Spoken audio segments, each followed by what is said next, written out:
Hello, everybody. Scott Golden here with the World Class Championship Wrestling Review Series. We are moving quickly through the month of January in 1987. 1987, certainly a year that has a lot of differences to it, also a year that has a lot of things in it that may not be particularly enjoyable for folks, because this is the beginning of the end of World Class in a lot of ways. Anyway, as we move forward, the action continues with kind of Tony Atlas being a focal point.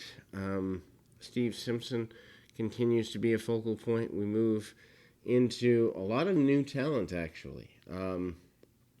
We see Killer Tim Brooks starting off with Scott Casey on this particular week. They are not new. Both have been here before. Brooks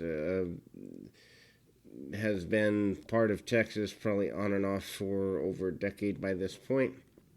Casey in and out of the area, really basic power moves and arm bars, arm locks, and the like. Super simple match, psychology based more than athletically based. Chokes and the like by Brooks. Brooks is a guy who, that stockier type, more power based. Anyway, go behind by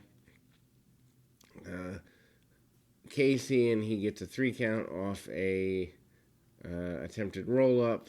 They go about 4 minutes there, nothing really to write home about. Anyhow, we move into the next part of the match, or the next part of the show, rather, and the grappler against Roberto Soto. Soto new to the area. There's a couple of new people this week, and I think there's some new folks next week as well. But Soto, an international star from Puerto Rico, the grappler, a good way for him to test his talents.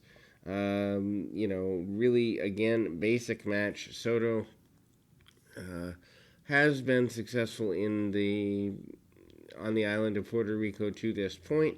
I guess coming here to get a little more seasoning and a little extra work. Grappler bails to the outside when the striking and speed of Soto gets to be too much. Grappler tries to break the match down, and Soto ties him up in the ropes at a midpoint.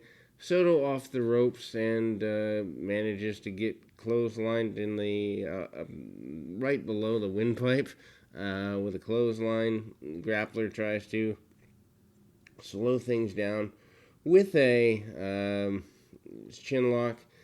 Soto eventually does get the victory after a back body drop, among other things. Comes off the ropes with a flying head scissors, which again seems to be a big thing here in Texas. That flying head scissors actually does lead to a pinning combination, and Soto gets the victory there.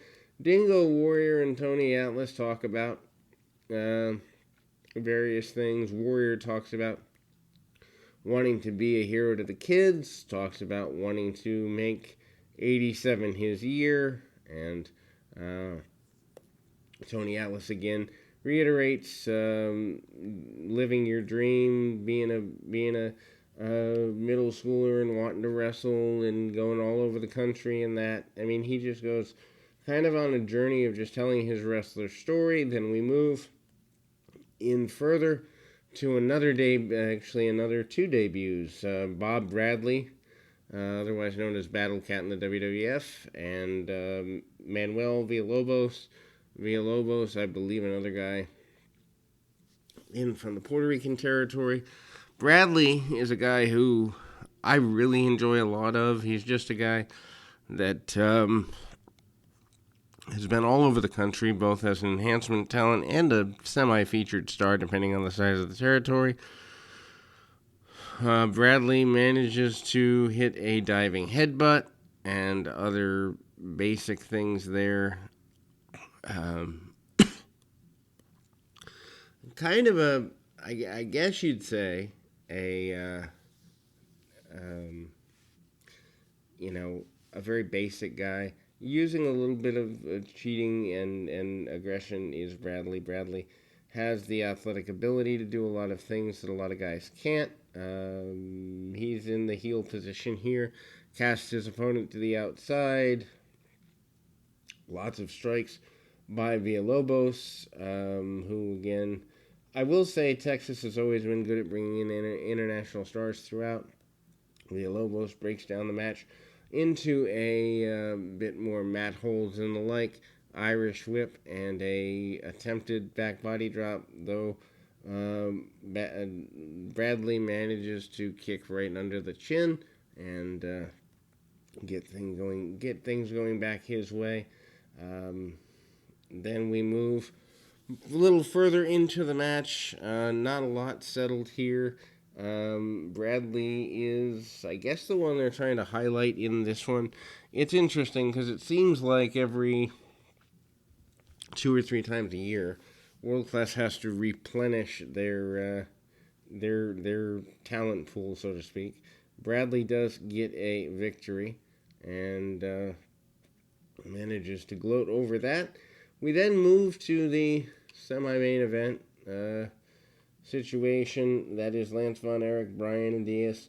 Nothing really settled between the Diaz and Von Erich clan thus far. That probably is going to carry us through the majority of 1987, I'm going to guess. Of course, by this point, harder to get people to come into the territory. Less than 3 months from WrestleMania 3, the biggest indoor attendance record in North American wrestling to that point. And, everybody that's anybody wants to be there, wants to be in New York. And so, very basic match here. Diaz throws Von Erich by the tights to the outside, wraps him over the ropes, tries to injure the leg and the knee of Von Erich, and spends several minutes trying to do that, trying to get a submission. He cranks on the knee, bites the leg, does everything he possibly can, inverted figure 4 type maneuver, and the figure 4 is reversed by Von Erich and then broken up because Diaz makes it to the bottom rope, manages to get the hold broken from a legal perspective. Both men brawl on the outside of the ring. Referee has lost a good bit of control, and we go back into the ring with the brawl continuing. I believe the referee finds the need to stop the contest as they are just literally teeing off on each other. There's a point where if this was MMA, I would even say referee stoppage should have been considered, as there is a point where Diaz is not defending himself appropriately. Referee does stop the match, I believe, throws the match out, and then we move to the main event. Master G and Matt Bourne versus Steve Simpson and Jeff Ratz. I don't really know much about Ratz, who's, I guess, just coming through the area because I don't know I see him a bunch more. Anyway, Bourne and Simpson pair off. Bourne here longer than I imagined him to be. Simpson uses a hip toss and sends Bourne back into the corner. Rat's relatively new to the area and kind of already in a main event. Big back body drop by Simpson. Percy Pringle is upset about his men's actions.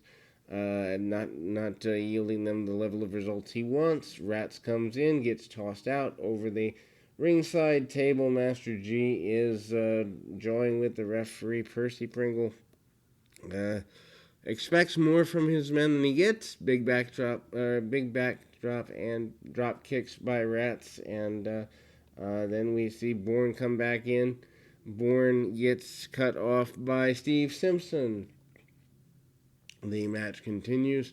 Master G gets a body slam, and then the knee drop on Ratz. 1, 2, 3, right near the corner. But Master G and Matt Bourne are your victors in this week's main event. We will be back with more action right after this.